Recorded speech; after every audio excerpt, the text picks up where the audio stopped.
So, this deceased family member of mine is deceased, okay, now. At the time, this family member was my uncle. And he opened the door and went out to be nosy and be like, what are you doing out here? Why you stepped out? Weird child. Oh, I know why. I know why.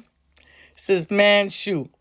I wish that happened to me. Shoot. I wish I was, how do I say this?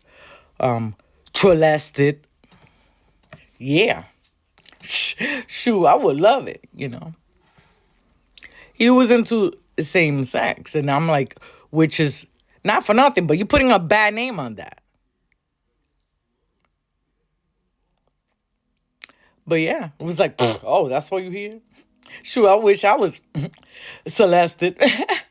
Sure. Like if I got on a plane, complain about, I didn't say anything. I just looked at my baby.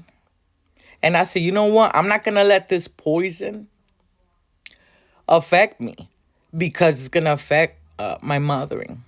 And God gave me a gift. And I have to treat her as such, the best I can under the circumstances. So I go back in. I spot him. There's a spot next to him on the sofa. And I sit there. And I'm like, hey, how you doing? I haven't seen him since I was like 10. Or something like that, I think. Yeah. Or maybe sporadically, but not, Yeah, I don't remember. Anyway. I didn't notice, I guess. And I said, hey, why did you do that to me? Why did you do that to me? The response was, I did not know that I was hurting you. I didn't know I was hurting you.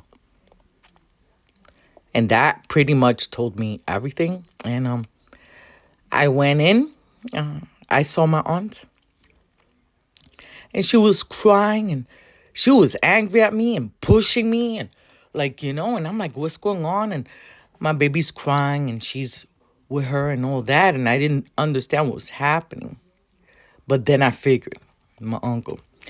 So then my uncle walks in. And he's like, oh, hi. Oh, you saw, who's there, yada, yada. And I said, oh, yeah, I saw who's there. Which happens to be,